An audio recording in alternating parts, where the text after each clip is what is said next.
see Jamie having the bus stop with Roy Keane on Sky the other day? Yes. That was entertaining, wasn't it? It was. I think Roy can be a bit of a bully sometimes. I admired him as a player, but he's a bit of a bully. Do you think? Yeah, I think so. You know he's joining us in about 10 minutes. I don't care. I'm still telling Do you really think he's a bully? Or do you think he speaks his mind? I think there's a way of speaking your mind and a way of speaking your mind, and I think he's far too aggressive. Really? Yeah. Yeah? See, I sort of cut him out the same cloth as Graham. I think he's very... Souness? Yeah, I think he's... Come on. Graham's a bit more finesseful and Roy's a bit more forceful. But you ask Roy Keane a question, you get an answer. Ask some of these other clowns that sit on the fence for the next 90 minutes, we learn nothing, right? You sit there listening to Mika Richards and people like that, you learn nothing. Yeah. Listen to Roy Keane, you get to see what an elite player thinks. He was an elite player, but do you think he could be a good manager with that approach? I think you've got to evolve as a personality with the players you've got now and their look personality. At him, I mean, look at his time at Sunderland. He lifted Sunderland from third to the bottom to promotion, stunk the place out of Ipswich, and he's been sort of behind people as as an assistant manager at Republic of Ireland and Aston Villa. I think probably he'd inspire people, but I think he'd probably burn them out as well. And working with him, if I was an owner, I think Roy would probably drive you insane. Rod, can I just ask you about Henrik? Who was the guy you tackled in a cup final? Inga Haaland. Yeah. That's it, he left it on him. He did, and that always stays in my mind. I wrote about it as well, that he meant to do it as well. Yeah. Can I just ask you let's about hope Roy's not listening. the king from when I've been watching Celtic, Henrik Larsson? You must have watched him many times. I've never seen him play because I was always playing, but he's someone that I look at, and I look at the size of him, I look at the stature, I look what he achieved at Celtic, and the way that the fans adored him. Just tell me a little bit. You must have met him.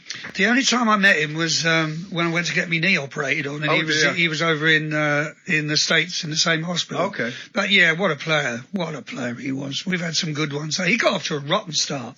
I remember 3 or 4 games he didn't do anything, and everybody wanted to get rid of him. Yeah. So you've got to give players a bit of time, haven't you? Yeah, he was wonderful, wasn't he? He had everything. You know, Henrik Larsson, he was a fabulous player.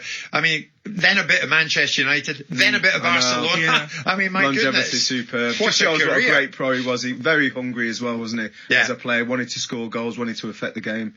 How did you feel when Steven Gerrard announced that he's leaving Rangers and he's going to Aston Villa? I was over the moon. As a Celtic fan, you're thinking, lovely, we'll have some of this. What did you think? No, I was pleased somewhat. I don't dislike or hate Rangers. I hate using that word hate, to tell you the truth. But I like Rangers supporters. They give me a bit of stick, so I'll give them a bit of stick. But I was very pleased. I'm hoping you'll take Kent and Kamara with him.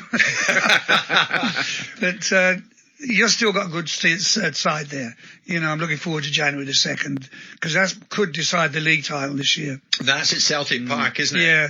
Which brings me on to something I've been wanting to say, and Simon, Tell me. the fact that Celtic and Rangers now won't allow away supporters in. Yeah, For said me, the same that thing. is so childish. You know, when it happened, I was hoping Celtic would be above that and do, you know, when they go low, we go high. What's her name? The Prime Minister, President's wife. What was her name? Michelle Obama. Michelle Obama. Yeah. But we got sucked in by it, and it was so childish. They're going to kill the atmosphere.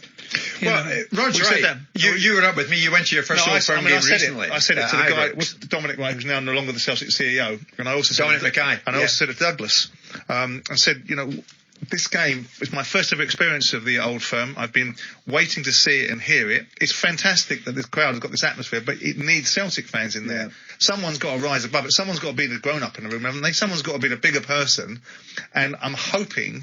I suspect I'm probably hoping against hope, because we were thinking about going there in January, weren't we, to Celtic Park or whatever it's called. Well, yes, that's right. And hopefully Celtic Park or whatever it's called. I'm being facetious. Right? Yeah. But the point is that for a game of that magnitude, Ray Houghton used to play for me, used to say to me, you've got to go to an Old Firm game. Forget what you think, you know, you've been in a playoff final, arguably the biggest game in English football at times because it's the richest game. Forget that atmosphere.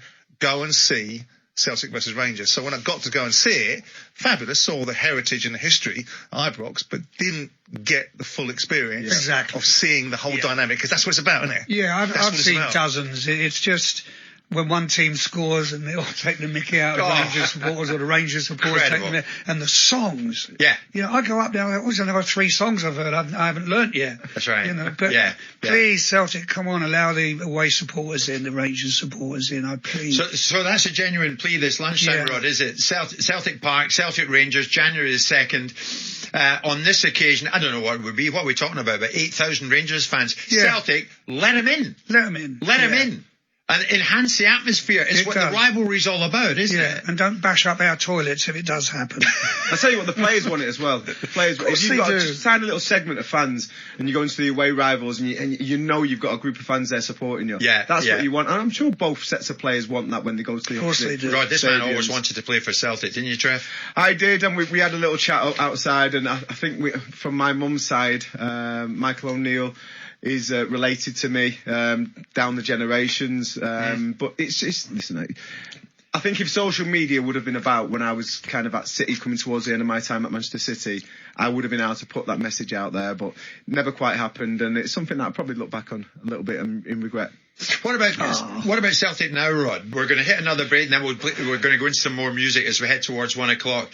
Are you comfortable with Celtic and this man Postecoglou now in charge? Angie, how do you pronounce it? Ange Postecoglou. Postecoglou. I struggled badly with that to start with. Yeah.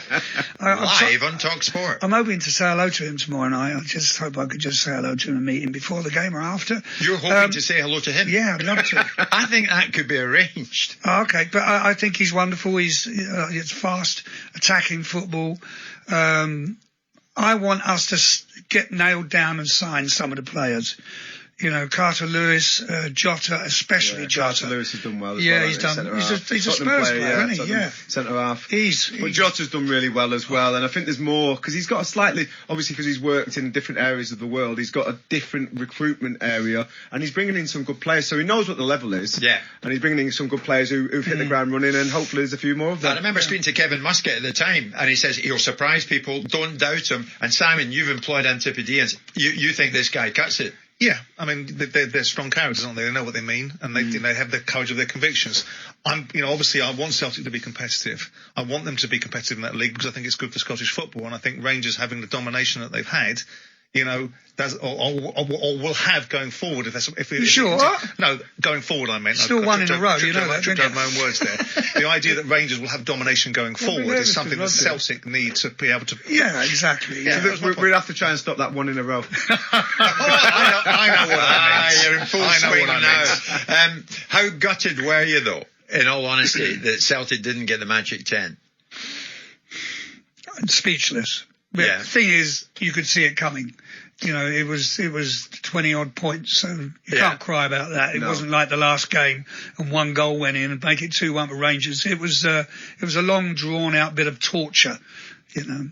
But that's 3 times now. Celtic been close twice, and so have Rangers. Right. And do you think Van Bronckhorst will be good for Rangers? Do you early watch days, much of them? Yeah, he was a wonderful player. Yeah. And he's been a successful manager, I believe, Yeah. I think they thought long and hard, didn't they, Simon, over that interview process as to who they're going to bring in.